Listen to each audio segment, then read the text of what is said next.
കേരളത്തിൻ്റെ വ്യവസായ സ്വപ്നങ്ങൾക്ക് സാക്ഷാത്കാരം നൽകുന്നതിന് വേണ്ടി അതിശക്തമായ നേതൃത്വം നൽകുന്ന UDF ഗവൺമെൻറ്റിൻ്റെ ഏറ്റവും പ്രധാനപ്പെട്ട മന്ത്രിസഭയിലെ തലമുതിർന്ന നേതാവ് കൂടിയായ വ്യവസായ വകുപ്പ് മന്ത്രി ശ്രീ PK കുഞ്ഞാലിക്കുട്ടി സാഹിബ്, എൻ്റെ പ്രിയ സുഹൃത്ത് പ്രിയപ്പെട്ട ശ്രീ ഇബ്രാഹിം, പ്രിയപ്പെട്ട VC, അതുപോലെ തന്നെ VC, വൈസ് ചാൻസലർ, ജനപ്രതിനിധികൾ, മറ്റ് വിശിഷ്ട വ്യക്തികളെ, ഞാൻ കൂടുതലായിട്ടൊന്നും സംസാരിക്കുന്നില്ല.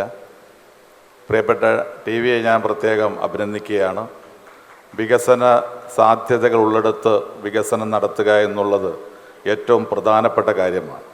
പ്രാദേശിക വികസനത്തിൻ്റെ കാലഘട്ടമാണ്.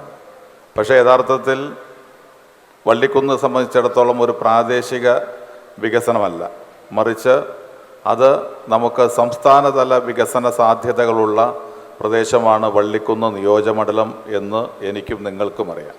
ആ സാധ്യതകളെക്കുറിച്ച് ഇവിടെ പറഞ്ഞു. ഞങ്ങൾ കഴിഞ്ഞ ദിവസം കോഴിക്കോട് ഒരു മീറ്റിംഗ് എടുത്ത് അവിടുത്തെ ജനപ്രതിനിധികളുടെ കുഞ്ഞാലിക്കുട്ടി സാഹിബിൻ്റെ നേതൃത്വത്തിലാണ് യോഗം കൂടിയത്. അന്ന് ഞങ്ങൾ പ്രധാനമായും കോഴിക്കോടും എയർപോർട്ടും തമ്മിലുള്ള ദൂരം കുറയ്ക്കുക എന്നുള്ളതാണ് ഏറ്റവും പ്രധാനമായി നമ്മൾ ആലോചിച്ച ഒരു പദ്ധതികളൊന്ന്. രണ്ടാമത്തെ ഏറ്റവും പ്രധാനപ്പെട്ട കാര്യം എന്ന് പറയുന്നത് കോഴിക്കോടിനെ കേരളത്തിലെ ഒരു രണ്ടാമത്തെ വ്യവസായ ഡെസ്റ്റിനേഷനാക്കി മാറ്റുക എന്നുള്ളതാണ്. കോഴിക്കോട് ഒരുപാട് വികസിക്കേണ്ട ഒന്നാണ്. അതുകൊണ്ട് ആ വികസനത്തിൽ ഏറ്റവും പ്രധാനപ്പെട്ട പങ്ക് വഹിക്കുന്നത് വ്യവസായ വകുപ്പാണ്, വ്യവസായത്തിനാണ്.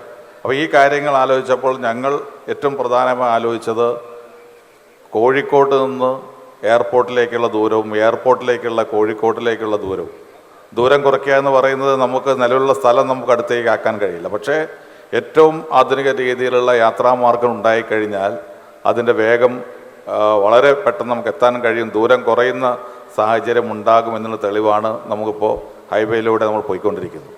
നമുക്ക് കോഹിനൂറിൽ നിന്നോ അല്ലെങ്കിൽ രാമനാട്ട് വരുന്ന 2 സ്കീമുകൾ ഇന്ന് നമ്മുടെ പരിഗണനയിലുണ്ട്. അത് TV തന്നെ ബജറ്റിൽ കൊണ്ടുവന്നിട്ടുണ്ട്. നമുക്ക് കോഹിനൂരിൽ നിന്ന് എയർപോർട്ടിലേക്ക് ഒരു 4 വരി പാത, അതുപോലെ തന്നെ എലിവേറ്റഡ് ഹൈവേ പദ്ധതി, ഇതൊക്കെ ഇന്ന് നമ്മുടെ ചർച്ച ചെയ്യുന്ന കാര്യങ്ങളാണ്. ഞാൻ നിങ്ങളോട് ഉറപ്പ് പറയുന്നു, അതുമായി ബന്ധപ്പെട്ട് നിങ്ങളുടെ MLA ഏറ്റവും സജീവമായിട്ടുണ്ട്. ഈ 5 വർഷത്തിനിടയിൽ തന്നെ അത് യാഥാർത്ഥ്യമാക്കുന്നുള്ള ഞങ്ങളുടെ ഒക്കെ പിന്തുണയുണ്ടാകും. അതോടൊപ്പം തന്നെ ഇവിടുത്തെ വ്യവസായ സാധ്യതകൾ ഇവിടെ പറഞ്ഞു. വ്യവസായ കേന്ദ്രം ഇവിടെ കിൻഫ്ര നമുക്ക് നേരത്തെ തന്നെ കുഞ്ഞാലിക്കുട്ടി സാഹിബ് അനുഭവിച്ച് തന്നിട്ടുണ്ട്. അതുപോലെ തന്നെ യൂണിവേഴ്സിറ്റിയെക്കുറിച്ച് ഇവിടെ പറഞ്ഞു. ഒരുപാട് സാധ്യത നമുക്ക് യൂണിവേഴ്സിറ്റിയെക്കുറിച്ചുണ്ട്. ഇതുപോലെ ഒരു ക്യാമ്പസുള്ള യൂണിവേഴ്സിറ്റി നമുക്ക് കുറവാണ്. അവിടെ നമുക്ക് ഏതെല്ലാം വൈവിധ്യങ്ങൾ നമുക്ക് കൊണ്ടുവരാൻ കഴിയുമോ, കൊണ്ടുവന്നു കഴിഞ്ഞാലുള്ള നേട്ടങ്ങൾ, അത് നമുക്കൊരു വലിയ വികസനവും നാട്ടിലെ സാധാരണക്കാരന് അതിൻ്റെ ഗുണവും ലഭിക്കുന്ന രീതിയിൽ തൊഴിൽ ലഭിക്കുന്ന സാധ്യതകൾ കൂടി ഉണ്ടാവണം. പഴയ കാലത്തെ പോലെയല്ല. ഇന്ന് നമ്മെ സംബന്ധിച്ചിടത്തോളം ഞാൻ പറയട്ടെ, നമ്മുടെ കുട്ടികൾ ലോകത്ത് മുഴുവൻ സഞ്ചരിക്കുന്നു, ജോലി ചെയ്യുന്നു.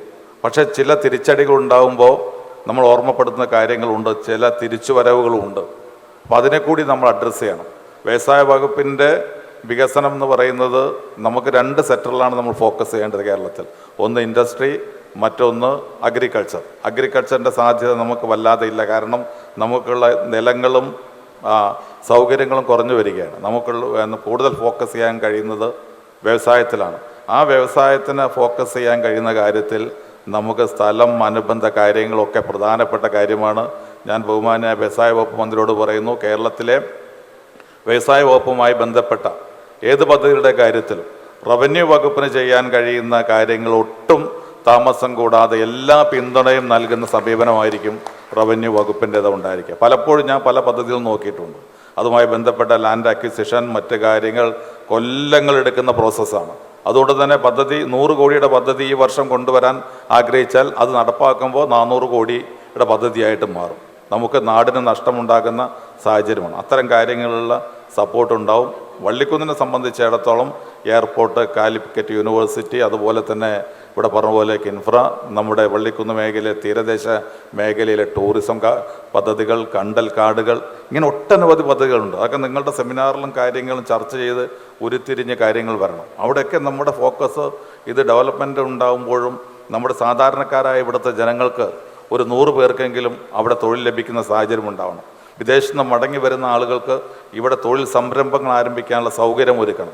അങ്ങനെ വികസന രംഗത്ത് വള്ളിക്കുന്നിനെ സംബന്ധിച്ചിടത്തോളം നിങ്ങൾ നല്ല തീരുമാനമെടുത്ത് പോയി കഴിഞ്ഞാൽ യാതൊരു തർക്കം വേണ്ട. കേരളത്തിലെ തന്നെ ഒരു മോഡലാക്കി നമുക്ക് വള്ളിക്കുന്നിനെ മാറ്റാൻ കഴിയും.